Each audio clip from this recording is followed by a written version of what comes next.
नमस्कार, प्रणाम। मैं हूँ अर्चना तिवारी। स्वागत है आप सभी का मेरे चैनल ज्ञान की बात विद अर्चना चिंतामणि में। कैसे हैं आप सभी लोग ये बताने के लिए कमेंट बॉक्स में जय माता जी, जय श्री राधे राधे ज़रूर लिखिएगा। दोस्तों, आप मेरी वीडियो कहाँ से देखते हैं? अपने ज़िले का नाम, अपना नाम कमेंट करके ज़रूर बताइएगा, ताकि मैं नेक्स्ट वीडियो में आपको धन्यवाद कर सकूँ आपके नाम से। तो दोस्तों, आपको मेरी वीडियो कैसी लगती है, ये ज़रूर बताएँ कमेंट में। उम्मीद है, आशा है, भगवान से प्रार्थना है, आप सभी लोग जहाँ होंगे, अच्छे होंगे। मैं कैसे नहीं पूछ रही हूँ क्योंकि मैं जान नहीं रही हूँ। लेकिन भगवान से प्रार्थना और आपके लिए आशीर्वाद ज़रूर माँग सकती हूँ कि आप जहाँ भी हों, अपने जीवन में स्वस्थ रहें, सुखी रहें, अपने माँ-बाप का सहारा बनें, अपने घर में उज्ज्वल भविष्य तैयार करें, अपने बच्चों का सहारा बनें। आज की वीडियो बेहद दुखद और ख़ास होने वाली है। तो जानेंगे इस वीडियो में कि क्या है वो दुःख की घड़ी और क्या है इस वीडियो से सीख, आप कमेंट करके ज़रूर बताइएगा। तो आज हम बात करेंगे इस वीडियो में गाज़ियाबाद के हरीश राणा की कहानी। पूरी कहानी क्या है ये जानने से पहले आप मेरे चैनल को सब्सक्राइब करके वीडियो को लाइक कर लीजिएगा, ताकि आने वाले मेरे हर वीडियो का नया नोटिफ़िकेशन आपको पहले प्राप्त हो जाए। और इस कहानी का सार आपको समझ में आया या नहीं आया, इस कहानी से क्या सीख मिली आपको, ज़रूर बताइएगा। चलिए जानते हैं हमारे साथ, आप मेरे साथ मेरे वीडियो में एंड तक बने रहिएगा और सुनिएगा हरीश राणा की कहानी और सीख लीजिएगा इससे एक नया। ये वीडियो उन लड़कों के लिए भी है जो गलती पर गलतियाँ करते रहते हैं। ये वीडियो उस माँ-बाप के लिए भी है, उन लोगों के लिए भी है कि जो विपत्ति में भी धैर्य नहीं रख पाते हैं, और ये उसके लिए भी है, यानी उस माँ के लिए भी है और उस पिता के लिए भी है कि जो इन नम आँखों से अपना सहारा बनाने के बजाय किसी का सहारा बनकर और खुद उनको इच्छा मृत्यु देते हैं। तो दोस्तों, वीडियो बेहद दुखद है, दिल को दहलाने वाली, देश की सबसे दर्दनाक मौत जिसको कहा जाता है, वो इस वीडियो के माध्यम से आपको पता चलेगा। तो चलिए जानते हैं हरीश राणा। हरीश राणा गाज़ियाबाद के हैं और उनके माँ-बाप बूढ़े माँ-बाप मिडिल क्लास फैमिली के हैं। हरीश राणा पढ़ाई के सिलसिले में बाहर जाते हैं और वहाँ जाने के बाद अपनी पढ़ाई करते हैं। एक दिन ऐसे ही बात-बात में अपने माँ-बाप से फ़ोन करके बातें करते हैं, बात होती रहती है।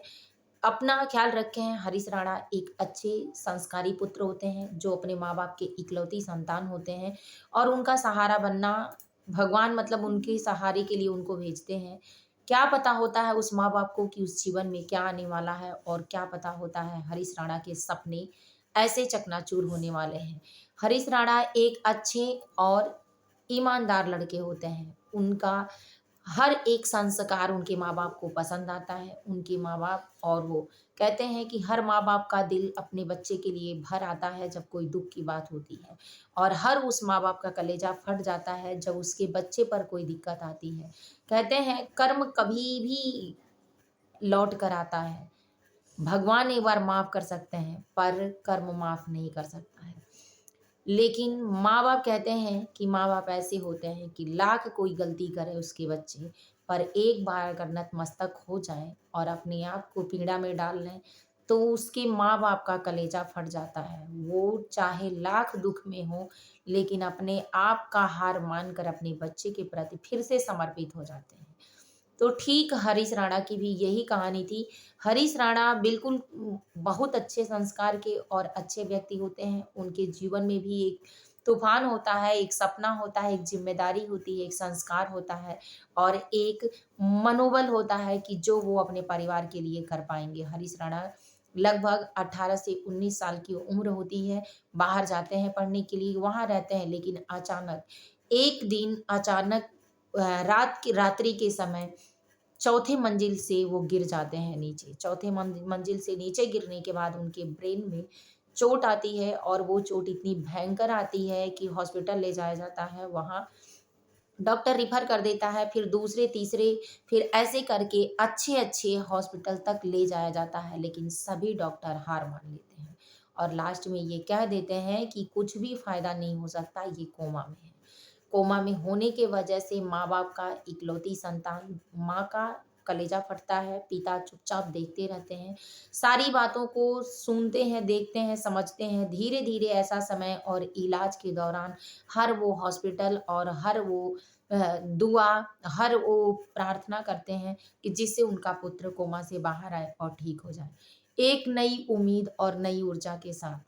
लेकिन धीरे-धीरे ये साल 13 साल में व्यतीत हो जाता है। आखिर उस माँ-बाप का कलेजा फट ही जाता है, आखिर वो माँ-बाप के सपने टूटते नज़र ही आ जाते हैं। वो परेशान हो जाते हैं और इतने परेशान हो जाते हैं कि अब उन्हें अपने पुत्र का दर्द देखा नहीं जाता। जो पुत्र ना तो हिलता है, ना बोलता है, ना सुनता है, ना चलता है।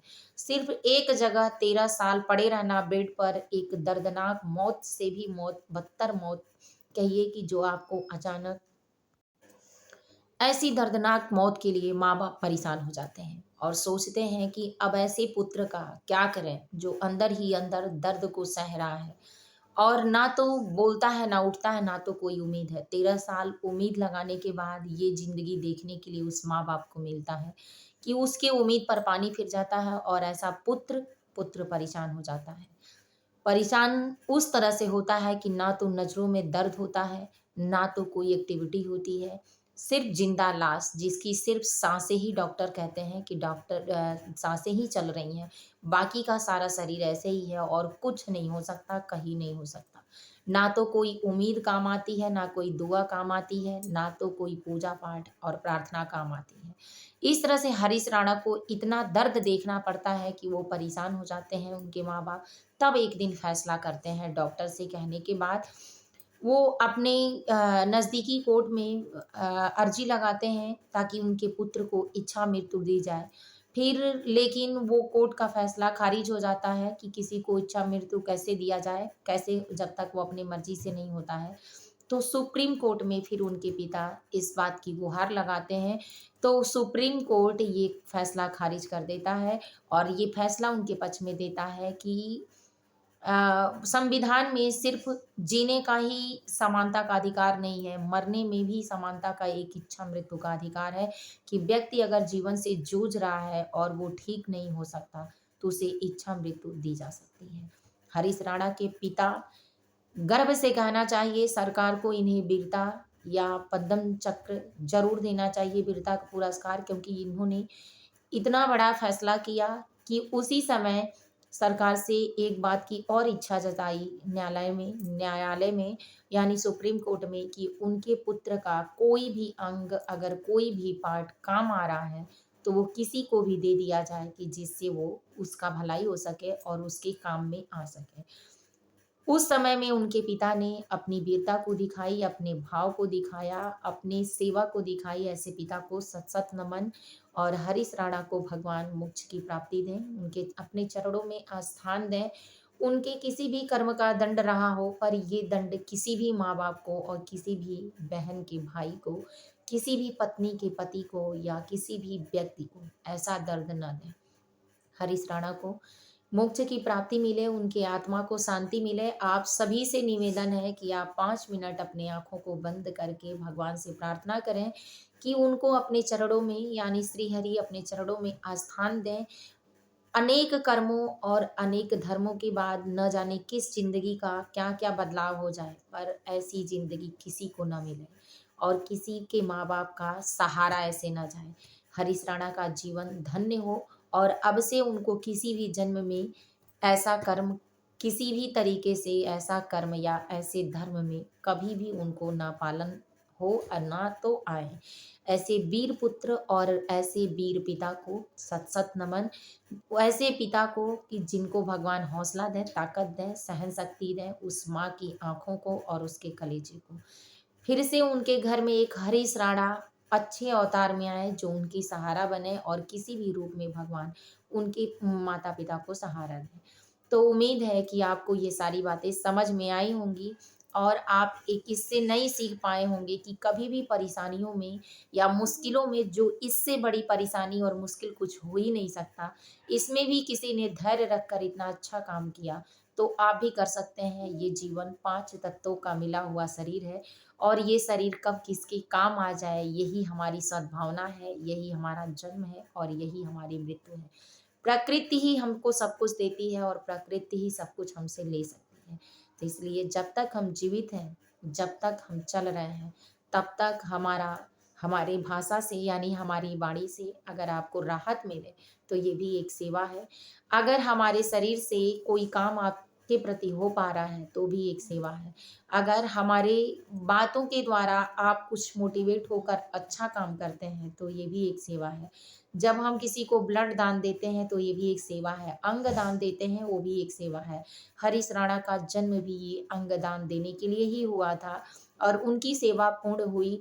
अब इस सेवा के माध्यम से भगवान उनको हर जन्म के लिए मोक्ष की प्राप्ति देते हैं।